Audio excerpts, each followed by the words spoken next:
some good tea.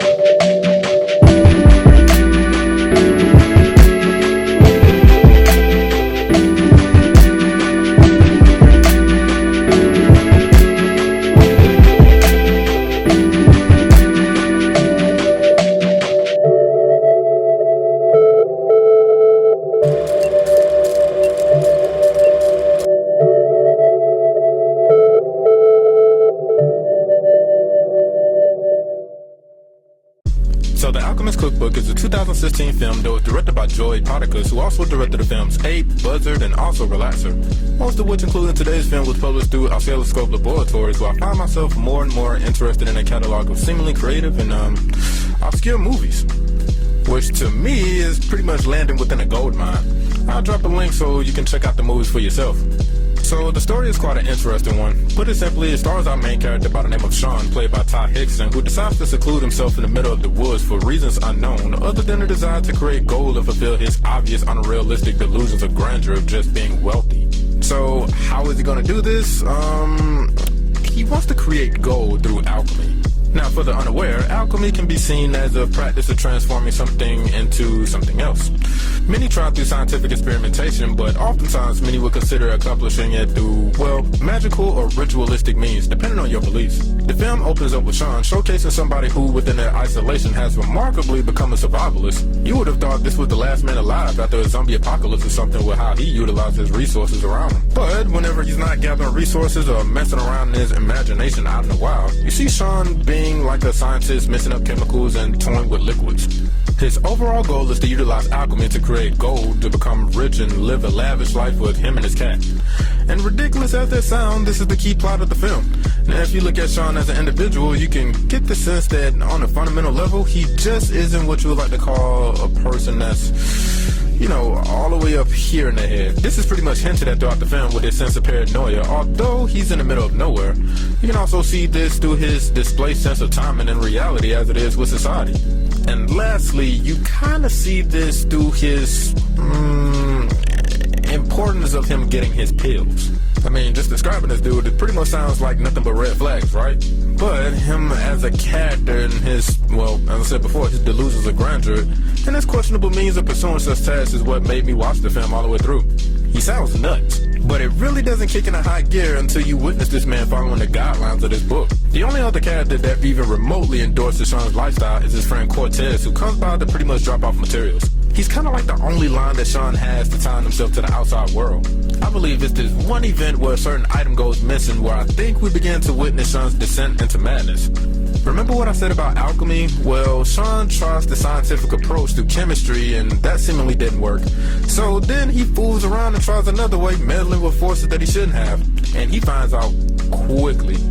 As far as the acting goes, Ty Hickson makes this film his own. I believe this movie is self-dependent on his acting ability, and he pretty much pulled it off. He carried this movie on his back. But within his role as Sean, he brings this unsettling and yet, in a weird way, a likable quality to his character.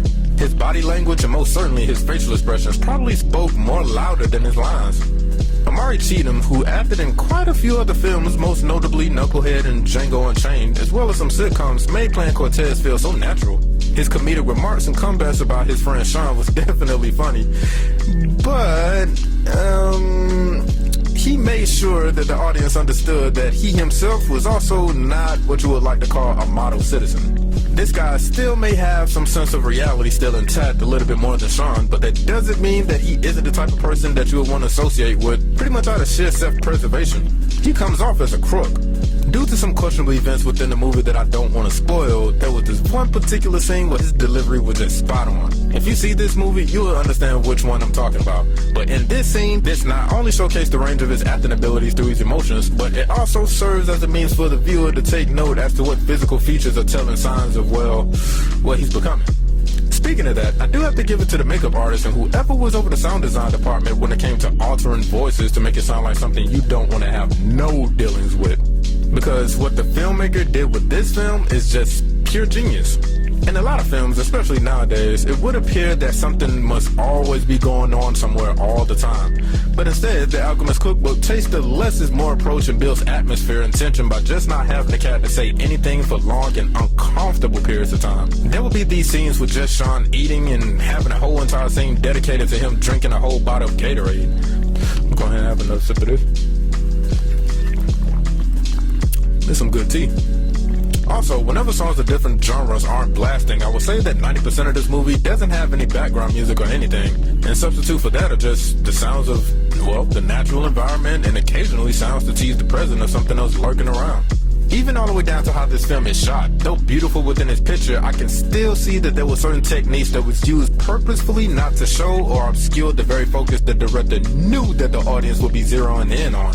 And after watching the Alchemist Cookbook, I was pretty much left with more questions and theoretical approaches as to why certain things happen to characters. Like, is what Sean is experiencing the result of something supernatural in nature? Is it a medical instability because of a medical sick person unmedicated and untreated? And if that's the case, we could probably see the leading side effects such as hallucinations, sporadic bipolar episodes, and schizophrenia just taking place throughout this whole entire film.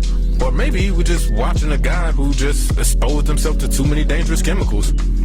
But to be honest, I believe this is what the director wanted the viewers of the movie to think.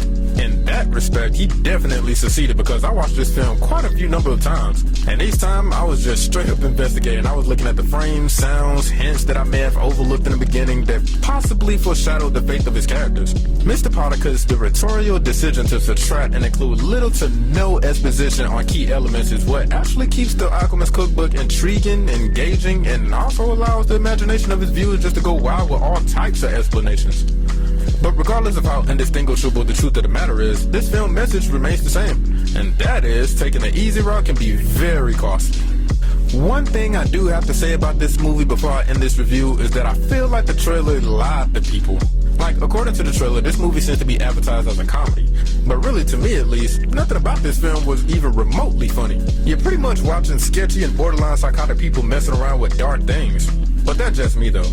So, if you like films to speculate over, or if you have enough patience to allow this movie to rev up, then this film might just be for you, because it's pretty much a slow burn. Personally, I never would have thought I'd be entertained by just from what on the surface level would be considered minimalist in regards to the number of characters. But because of how the tools that makes a good movie engaging is kind of used here, made this film something I'll never forget. I mean, give it time, I wouldn't be surprised if this may be a cult classic. But you tell me what you think. The Alchemist Cookbook is now available to watch via various subscriptions, which will be listed in the description below. And until next time, y'all. Peace.